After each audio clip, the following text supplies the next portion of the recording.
Hi friends, welcome back to my channel. ఈరోజు మీకు ఈ సీరియల్లో ఏం జరిగిందో తెలుసుకోవాలి అనుకుంటున్నారా? అయితే వెంటనే మనం సీరియల్లోకి వెళ్ళిపోదాం. ఇక ఇందిరాదేవి అయితే కావ్య రాజులను చూసి, అసలు మీకు బుద్ధుందా? ఎవరు చెప్పారు మీకు రేవతిని ఈ ఫంక్షన్కి పిలవమని? ఇంతవరకు తల్లి కూతుర్ల మధ్యలో దూరం ఉంది అనుకున్నాను, కానీ ఆ దూరాన్ని మరింత దూరం చేశారని మీకు అర్థం కాలేదా? ఇలా జరుగుతుందని ఊహించడం తెలీదా? అయినా నాకొక్క మాట కూడా చెప్పకుండా రేవతిని ఎందుకు పిలిచారు అని చెప్పి పెద్దావిడైతే ఇక కావ్య మీద విరుచుకుపడుతుంది. కావ్య, అమ్మమ్మగారు, ఇలా జరుగుతుందని నేను కూడా అనుకోలేదు. రేవతి వదిన మన ఇంటికి దూరమయ్యి 15 ఏళ్ళయింది. మరి ఈ 15 ఏళ్ళు అత్తయ్యకి కాస్తో కోస్తో కోపం తగ్గి వదిన్ని చూడగానే దగ్గరికి తీసుకుంటుందని అనుకున్నాను, కానీ అత్తయ్య అలా మాట్లాడతారని అస్సలు అనుకోలేదు అని చెప్పి ఇక కావ్య అంటుంటే పక్కన ఉన్న రాజ్ కూడా అవును అవును నానమ్మ, అమ్మ అక్క మీద ఇంత కోపంగా ఉందని నేను కూడా ఊహించలేకపోయాను అని అంటుంటే ఇక రేవతి, పోనీలే నానమ్మ, వాళ్ళైనా ఏం చేస్తారు? అమ్మని నన్ను కలపాలని ఆలోచించారు, కానీ అమ్మ నన్ను క్షమించలేనంత కోపంగా ఉందని తెలుసుకోలేకపోయాను అని చెప్పి ఇంకా రేవతి కూడా బాధపడుతూ ఉంటుంది. ఇక ఇందిరాదేవి, చూడండి, ఇంకొకసారి ఇట్లాంటి ప్రయత్నాలు ఏమైనా చేశారంటే ఊరుకునేది లేదు. నిదానంగా అపర్ణకి నచ్చచెప్పి రేవతిని ఇంటికి తీసుకెళ్ళాలి అనుకుంటే కనీసం నాకు ఆ మాట్లాడే అవకాశం కూడా లేకుండా చేశారు. ఇక నుంచి ఇట్లాంటి పిచ్చి విషయాలు వేశారంటే కాళ్ళు ఇరుక్కొడతాను అని చెప్పి ఇందిరాదేవి అయితే అక్కడి నుంచి వెళ్ళిపోతుంది. ఇంకా రేవతి కూడా తన భర్తతో కలిసి అక్కడి నుంచి వెళ్ళిపోతారు. కావ్య అయితే రాజ్ వైపు కోపంగా చూసి, ఇదంతా మీ వల్ల ఇలా జరిగింది అని అంటుంటే రాజ్, అయ్యో ఏంటండి మీరు, నేనొక్కడనే ఏదో చేసినట్టు అలా మాట్లాడుతున్నారు? మీరు కూడా రేవతి అక్కని పిలవడానికి ఈ ప్లాన్లో భాగం కదా అని అంటుంటే, అంతలేదు, మీరు చెప్పడం పట్టించి అక్కని ఫంక్షన్కి పిలిచాను. పాపం అత్తయ్య మాటలకి వదిన ఎంతగా ఫీల్ అయ్యారో అని చెప్పి ఇక కావ్య అయితే రాజ్తో అంటుంటే రాజ్, అవును కళావతి గారు, మీరు అమ్మకి కోడలు కదా, మరి అమ్మకు కూతురుందని మీకింతవరకు తెలియకపోవడమేంటి అని చెప్పి ఇంకా రాజైతే కావ్యని విచిత్రంగా అడుగుతుంటే ఇక కావ్య, ఇదేంటి ఈయన దగ్గర ఇట్లా ఇరుక్కున్నాను, ఇన్ని రోజులు ఈయన నన్ను అత్తయ్యకి మేనకోడలు అనుకుంటున్నారు, ఇప్పుడు కొంప తీసి ఈయనకేమన్నా అనుమానం వచ్చిందా అని చెప్పి కావ్య కాస్త కంగారు పడుతూ, చూడండి రామ్ గారు, మీ లేనిపోని అనుమానాలు, చెత్త ప్రశ్నలతో నన్ను విసిగించకండి. ముందు అత్తయ్యని అలాగే రేవతి వద్దని ఎట్లా కలపాలో దాని గురించి ఆలోచించండి అని అనుకుంటూ కావ్య వెళ్ళిపోతుంటే ఇక రాజ్ కావ్య వెంట పడుతూ, ఆగండి కళావతి గారు అని చెప్పి ఇక తన చీర కొంగుని పట్టుకుంటాడు. ఒక్కసారిగా కావ్య రాజ్ అలా కొంగు పట్టుకుని లాగేసరికి ఆగిపోయి సిగ్గుపడుతూ వెనక్కి తిరిగి చూస్తుంది. ఇక రాజ్ తన చేతిలో ఉన్న కొంగుని వదిలేసి, సారీ కళావతి గారు, మిమ్మల్ని ఎలా పిలవాలో అర్థం కాక జస్ట్ చీరని పట్టుకున్నాను, ఐఎమ్ సారీ అని చెప్పి ఇక రాజ్ కావ్యతో అంటుంటే కావ్య, సరే ఎందుకు పిలిచారో చెప్పండి అని అంటుంటే, అది కాదు అమ్మ అక్క మీద చాలా కోపంగా ఉంది. ఇప్పుడు ఉన్న పలంగా అమ్మని అక్కని కలపాలంటే కాస్త కష్టమే, కాకపోతే నా దగ్గర మరొక ఐడియా ఉంది అని చెప్పడంతో ఆ మాటలకి ఇంకా కావ్య, ఏంటా ఐడియా అని చెప్పి రాజ్ని అడుగుతుంది. అదేనండి, రేవతి అక్కకి ఒక కొడుకున్నాడు కదా, అట్నుంచి నరుక్కొద్దాం, ఇట్నుంచి కుదరలేదు కాబట్టి అట్నుంచి నరుక్కొస్తే అంతా సెట్ అయిపోతుంది అని చెప్పి రాజైతే ఒకలా ఫేస్ పెట్టి చేతులతో తన ఎక్స్ప్రెషన్స్ని చెబుతూ ఉంటాడు. ఇక కావ్య, మీరు చెప్తుంటే వినడానికి బాగానే ఉంది, కానీ ముందు ఆ ఐడియా ఏదో చెప్పండి అని చెప్పి కావ్య అయితే రాజ్ని అడుగుతూ ఉంటుంది.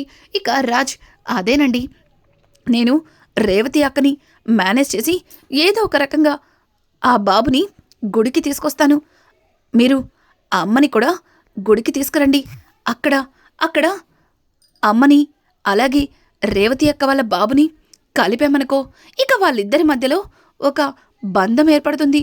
తర్వాత నిదానంగా వాడి కోసమన్నా అమ్మ అక్కని ఇంటికి రాణిస్తుంది అని చెప్పి రాజ్ చెప్తుంటే ఇక కావ్య, వావ్, ఐడియా సూపర్గా ఉంది, ఇంత మంచి ఐడియాని ఎప్పుడో ఎందుకు, రేపే అమలు చేద్దాం అని చెప్పి కావ్య అంటుంటే ఇక రాజ్ కావ్య వైపు విచిత్రంగా చూస్తాడు.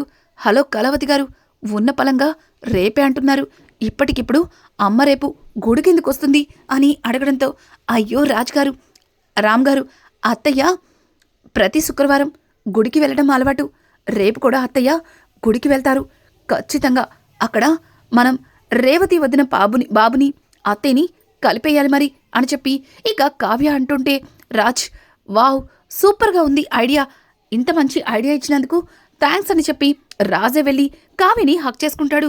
ఒక్కసారిగా కావ్య రాజ్ మొహం అదొకలా చూస్తుంది. ఇక రాజ్ తడబడుతూ అయ్యో మీకు థ్యాంక్స్ చెప్తున్నానండి, థ్యాంక్స్ అంటే మీరు చాలా మంచి ఐడియా ఇచ్చారు కదా అని అంటుంటే కావ్య థ్యాంక్స్ అనేది నోటితో కూడా చెప్పచ్చు, ఇలా కాదు అని చెప్పి ఇక కావ్య రాజ్ వైపు సీరియస్గా చూస్తుంటే అదేంటండి మీకో న్యాయం నాకో న్యాయమా, నిన్న మీరు నాకు థ్యాంక్స్ ఇలాగే చెప్పారు, మరి మీ పద్ధతులు పాటించకపోతే మళ్ళీ మీకు కోపం వస్తుంది కదా, అందుకే మీ పద్ధతిలోనే థ్యాంక్స్ చెప్పాను అని చెప్పి ఇక రాజ్ అంటుంటే దానికి కావ్య రాజ్కి కనిపించకుండా తనలో తను నవ్వుకుంటూ అది కాదు, అయినా ఈ ఐడియా ఇచ్చింది మీరు కదా, మరి నాకెందుకు మీరు థ్యాంక్స్ చెప్తున్నారు, నేనే కదా మీకు థ్యాంక్స్ చెప్పాలి అని చెప్పి కావ్య అంటుంటే రాజ్ ఇంకెందుకు ఆలస్యం, త్వరగా థ్యాంక్స్ చెప్పండి అని చెప్పి తన 2 చేతుల్ని బారుగా చాపుతాడు. ఒక్కసారిగా కావ్య రాజ్ అలా చేస్తుంటే ఆశ్చర్యంగా చూస్తుంది. ఇంకా రాజ్ మళ్ళీ తన షర్ట్ని సర్దుకుంటూ అదేనండి మీరు థ్యాంక్స్ చెప్తారు కదా హక్ చేసుకొని, అందుకే అని చెప్పి ఇక రాజ్ అంటుంటే కావ్య నవ్వుకుంటూ అక్కడి నుంచి వెళ్ళిపోతుంది. ఇక రాజ్ తన మనసులో రామ్గా ఈరోజు నువ్వు మరీ ఓవర్ చేసినట్టున్నావు, అందుకే కళావతి గారు నీకు థ్యాంక్స్ కూడా చెప్పకుండా వెళ్ళిపోతున్నారు అని అనుకునేలోపే కావ్య పరిగెత్తుకుంటూ వచ్చి మళ్ళీ రాజ్ని హక్ చేసుకుని థ్యాంక్స్ అని చెప్పి వెళ్ళిపోతుంది. అబ్బా నేను చెప్పలేదేమో అనుకున్నాను, కానీ చెప్పేశారు, మీరిలా నాకు రోజు ఇట్లాంటి థ్యాంక్స్ చెప్తే మీకు ప్రతిరోజు ఏదో ఒక హెల్ప్ చేస్తూనే ఉంటాను అని చెప్పి రాజైతే వెళ్తున్న కావ్యతో గట్టిగా అరిచి చెప్తాడు. ఇక ఇక్కడ చూస్తే రుద్రాని అలాగే రాహుల్ గదిలో మాట్లాడుకుంటూ రాహుల్ అయితే మమ్మీ రేవతిని చూసి అత్తయ్య ఎక్కడ మనసు మార్చుకొని తనని దగ్గరికి తీసుకుంటుందేమో అని చాలా టెన్షన్ పడ్డాను, కానీ అత్తయ్య మాటలు విన్న తర్వాత నాకు ఒక విషయం బాగా క్లారిటీగా అర్థమైంది అని అంటుంటే ఇక రుద్రాణి అయితే రాహుల్ వైపు ఆశ్చర్యంగా చూస్తుంటే రాహుల్ ఏంటి మమ్మీ అలా చూస్తున్నావు, నీకు లేదా టెన్షన్ అని అంటుంటే ఇక రుద్రాణి కూడా అవును నాకు కూడా చాలా టెన్షన్గా అనిపించింది, కానీ ఈరోజు వదిన మాటలు విన్న తర్వాత ఇక ఇట్లాంటి టెన్షన్స్ ఏమీ మనం పడక్కర్లేదు అన్న విషయం కూడా అర్థమైంది, వదిన జీవితంలో రేవతిని క్షమించదని క్లారిటీ వచ్చేసింది అని అంటుంటే ఇక రాహుల్ మమ్మీ ఆస్తి ఎక్కడికి వెళ్ళదని మనకి క్లారిటీ వచ్చింది, కానీ ఇంకెన్నాళ్ళు మమ్మీ నాకు ఈ ముష్టి బ్రతుకు అని చెప్పి ఇక రాహుల్ అంటుంటే ఆ మాటలకి రుద్రాణి నేనేమన్నా నిన్ను కావాలని తెచ్చుకోమన్నానా, ఇట్లాంటి పరిస్థితికి నీ పెళ్ళాంగ్ దగ్గర అడ్డంగా ఇరుక్కొని నీ అంతటి నువ్వే తెచ్చుకున్నావు అని చెప్పి ఇక రుద్రాణి అయితే రాహుల్ని తిడుతుంది. రాహుల్ మమ్మీ అని అంటుంటే నోర్మయ్ అని చెప్పి ఇంకా రుద్రాణి అయితే అక్కడి నుంచి వెళ్ళిపోతుంది. రాహుల్ ఇక చేసిందేదీ లేక బెడ్ మీద పడుకొని ఉంటాడు. ఇక ఇక్కడ చూస్తే యామిని రాజ్ ఇంకా రాలేదని కంగారు పడుతూ ఇంకా రుద్రాణికి కాల్ చేస్తుంది. రుద్రాణి అయితే యామిని ఫోన్ చూసి హలో యామిని అని అడగడంతో ఇక యామిని ఏంటంటీ ఇంకా అక్కడ మీ కోడలు మీ మనవరాలు ఫంక్షన్ పూర్తవలేదా అని అడగడంతో ఫంక్షను పూర్తయింది, అలాగే గొడవ కూడా అయ్యింది అని చెప్పడంతో ఒక్కసారిగా యామిని షాక్ అయిపోతుంది. ఏమంటున్నారా ఆంటీ, గొడవ అయిందా అని అడగడంతో ఇక రుద్రాణి అయితే ఇక్కడ జరిగిందంతా కూడా యామినికి చెప్తుంది.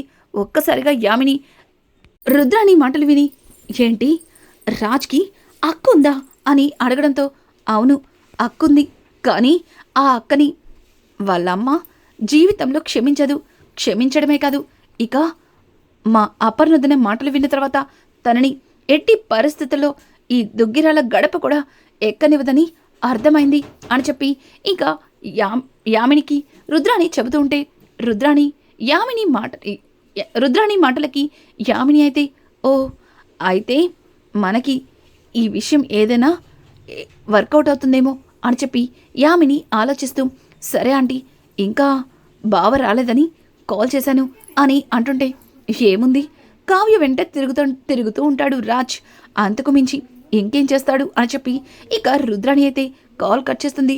యామిని రుద్రాణి చెప్పిన మాటలన్నీ విని అసలు ఉన్నట్టుండి ఈ అక్క ఎక్కడి నుంచి పుట్టుకొచ్చింది, ఖచ్చితంగా ఆ రేవతి ఎవరో తెలుసుకుంటే మనకి ఏదో ఒక రకంగా వర్కౌట్ అవుతుంది అని చెప్పి ఇంకా యామిని తన మనసులో అనుకుంటుంది. ఇక ఇక్కడ చూస్తే సుభాష్ అలాగే అపర్ణ ఇద్దరు కూడా మాట్లాడుకుంటూ ఉండగా ఇంతలో కావ్య కాఫీ తీసుకుని వస్తుంది. కావ్యని చూసిన సుభాష్ అమ్మ కావ్య ఏంటమ్మా ఇలా వచ్చావు అని అంటుంటే అయ్యో మావయ్య గారు మీరు కూడా ఇక్కడే ఉన్నారా, తెలియక అత్తయ్య గారికి మాత్రమే కాఫీ తీసుకొచ్చాను, ఇప్పుడే మీకు కాఫీ తెస్తాను అని చెప్పి ఇక కావ్య ఆ కాఫీ కప్పుని అపర్ణకి ఇవ్వబోతుంటే ఇంకా సుభాష్ పర్వాలేదమ్మా నాకు అర్జెంట్ వర్క్ ఉంది, అయినా నేను ఇందాకే శాంత ఇస్తే తాగాను, సరే సరే అపర్ణ నేను బయలుదేరుతున్నాను అని చెప్పి ఇక అక్కడి నుంచి సుభాష్ అయితే వెళ్ళిపోతాడు. ఇంతలో ఇందిరాదేవి లోపలికి వస్తుంది. కావ్య అత్తయ్య కాఫీ అని అంటుంటే ఇక అపర్ణ అయితే నాకు అక్కర్లేదు అని చెప్పి ఇక మూతి విరుచుకుని పక్కకి తిరుగుతుంది. ఇంతలో ఇందిరాదేవి ఏంటి అత్త కోడలిద్దరూ ఒకరినొకరు బ్రతిమలాడుకుంటున్నారు. ఇక కావ్య అయితే అపర్ణకి కాఫీ ఇవ్వడానికి చాలా ఇబ్బంది పడుతుంటే ఇందిరాదేవి ఏంటి అత్త కోడలిద్దరూ ఏదేని గురించో గొడవ పడుతున్నట్టున్నారు అని అంటుంటే ఏంటి అమ్మమ్మగారు అలా మాట్లాడతారు, నేను మా అత్తగారు ఫ్రెండ్స్లా ఉంటాం, గొడవ ఎందుకు పడతాం అని చెప్పి కావ్య అంటూ ఉంటే ఇక పక్కన ఉన్న అపర్ణ అయితే ఏంటి ఫ్రెండ్స్లా ఉంటామా, అందుకేనా నాకు చెప్పకుండా ఆ రేవతిని తీసుకొచ్చావు అని చెప్పి ఇక అపర్ణ అయితే కావ్యకి చీవాట్లు పెడుతూ నేను ఇట్లాంటి వాళ్ళతో మాట్లాడను అని అంటుంటే అయితే నేనిప్పుడు అమ్మవారి గుడికి వెళ్ళాలి అనుకుంటున్నాను, ఈరోజు శుక్రవారం కదా, మరి నాతో గుడికి కూడా రారనుకుంటా అని చెప్పి ఇక కావ్య అంటుంటే నీతో నేనెందుకు వస్తాను గుడికి అని ఇక అపర్ణ అంటుంది. ఆ మాటలకి ఇందిరాదేవి అబ్బో ఇద్దరి మధ్య గొడవ చాలా దూరం వెళ్ళేలా ఉందే అని చెప్పి ఇక ఇందిరాదేవి అయితే వాళ్ళ వైపు ఒకలా చూస్తుంది.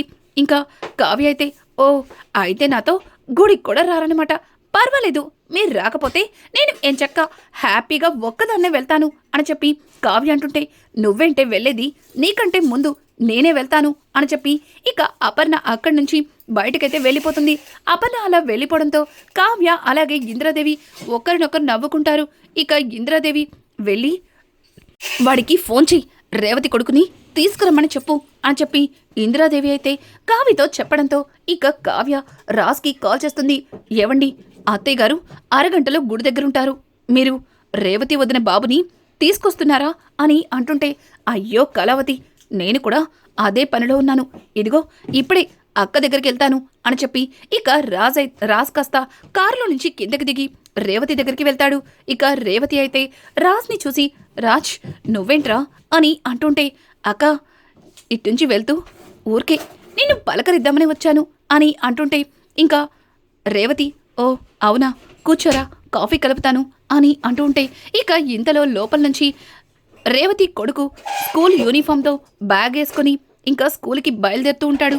జగదీషే తన కొడుకుని స్కూల్కి దింపడానికి వెళ్తూ ఉంటే ఇక ఇంతలో రాజ్ ఆ బాబుని చూసి ఏంటి బావా బాబుని స్కూల్లో డ్రాప్ చేస్తున్నావా అని అడగడంతో అవును రాజ్, మరి స్కూల్లో డ్రాప్ చేసి నేను డ్యూటీకి వెళ్ళిపోవాలి అని చెప్పి ఇంకా జగదీష్ మాట్లాడుతూ ఉంటే ఆ మాటలకి రాజ్ అయితే అయ్యో బావా నేను కూడా వాడి స్కూల్ వైపే వెళ్తున్నాను, పర్వాలేదులే వాడిని నేను స్కూల్లో డ్రాప్ చేసి నేను తర్వాత ఇంటికి వెళ్తాను అని అంటుంటే ఇక ఇంతలో రేవతి కాఫీ తీసుకొచ్చి రాజ్ చేతిలో పెట్టి ఏం వద్దులే తమ్ముడు, ఆయన డ్యూటీకి వెళ్ళేటప్పుడు వాణ్ణి డ్రాప్ చేసి వెళ్తారులే అని అంటూ ఉంటే ఇక రాజ్ అయితే అయ్యో అక్క బావ డ్యూటీ ఏమో ఇటువైపు బాబు స్కూల్ ఏమో అటువైపు ఎలా కుదురుతుంది అని అంటుంటే ఏంట్రా ఏదో రోజు నువ్వే డ్రాప్ చేసినట్టు మాట్లాడుతున్నావు, ఆయనే దింపుతారు ఏం అవసరం లేదు అని చెప్పి ఇంకా రేవతి అంటుంటే ఆ మాటలకి రాజ్ అక్క ఈ ఒక్కరోజుకి నా మేనల్లుణ్ణి నాతో తీసుకెళ్తే మీకేమన్నా ఇబ్బందా అని చెప్పి రాజ్ అయితే కాస్త సెంటిమెంట్ యూజ్ చేస్తాడు. ఇంకా ఆ మాటలకి రేవతి కూడా ఏం మాట్లాడకుండా సరే అని చెప్పి రాజ్ అన్న మాటలకి ఒప్పుకుంటుంది. ఇక జగదీష్ కూడా సరే రేవతి, నాకు కూడా లేట్ అవుతుంది, బయలుదేరుతాను అని చెప్పి ఇక అక్కడి నుంచి జగదీష్ వెళ్ళిపోతాడు. ఇక రాజ్ అయితే ఆ బాబుని తీసుకుని సరే వెళ్దామా అని అంటుంటే, వెళ్దాం గాని నువ్వు నన్ను బాబు బాబు అంటుంటే నాకు అస్సలు నచ్చట్లేదు. మా అమ్మ నాకు మంచి పేరు పెట్టింది, ఆ పేరుతో పిలు అని చెప్పి ఇక ఆ బాబు అయితే రాజ్ని అంటుంటే, ఇంకా రాజైతే అబ్బో నీ పేరేంటో అని అంటుంటే, అదేంటి ఇన్ని రోజుల నుంచి రోజు మా ఇంటికి వస్తున్నావు, నీకు నా పేరు తెలీదా? నా పేరు రాజ్, స్వరాజ్. ఆ పేరుకి ఎంతమంది ఫ్యాన్స్ ఉన్నారో తెలుసా అని చెప్పి ఇక ఆ బాబైతే రాజ్తో చెప్తుంటే, రాజ్ అవునా, నిజమేరా, ఆ పేరుకి చాలామందే ఫ్యాన్స్ ఉంటారు, మరి ఆ పేరు అలాంటిది అని చెప్పి ఇంకా రాజ్ అయితే ఆ బాబుని తీసుకుని గుడి దగ్గరికి బయలుదేరుతాడు. ఇంకా బాబైతే అదేంటి నన్ను స్కూల్కి తీసుకెళ్లకుండా గుడికి తీసుకెళ్తున్నావు అని అంటుంటే, రే నేను నీకు మావయ్యనవుతాను, ఈ మావయ్య మాటలకి ఎదురు చెప్పద్దు, ముందు గుడికి వెళ్ళి అప్పుడు స్కూల్కి వెళ్దాం అని అంటుంటే, అయినా నాకు స్కూల్ లేట్ అవుతుంది, నువ్విలా గుడికి తీసుకురావడం మా అమ్మకి తెలిసిందంటే అని అంటుంటే, రే మీ అమ్మతో నేను మాట్లాడతాను కానీ నోరు మూసుకొని పద అని చెప్పి ఇక రాజైతే ఆ బాబుని గుడికి తీసుకెళ్తుంటే, ఆ బాబు చూడు నువ్వు నన్ను కావాలని ప్లాన్ చేసి ఇక్కడికి తీసుకొచ్చినట్టు అనిపిస్తుంది, నిజంగానే నువ్వు మా అమ్మకి తమ్ముడని చెప్పుకుంటూ నన్ను ఎత్తుకుపోవడానికి వచ్చావు కదా అని చెప్పి ఇక బాబైతే రాజ్ని ప్రశ్నలు వేసి ఇబ్బంది పెడుతుంటే, రే నేను నిన్నెందుకురా ఎత్తుకుపోతాను, నువ్వు నా అక్క కొడుకువి, నాకు మేనల్లుడివి, నిన్నెత్తుకుని ఊరంతా తిప్పుతాను గాని కిడ్నాప్ ఎందుకు చేస్తారా? రే నువ్వు చివరికి నన్ను కిడ్నాప్ అని చేసేస్తున్నావా అని చెప్పి రాజ్ అయితే బాబుతో మాట్లాడుతూ గుడిలోకి తీసుకెళ్తాడు. ఇక అపర్ణ అయితే దేవుడికి నమస్కారం పెట్టుకుని గుడి చుట్టూ ప్రదక్షిణలు చేస్తుంది.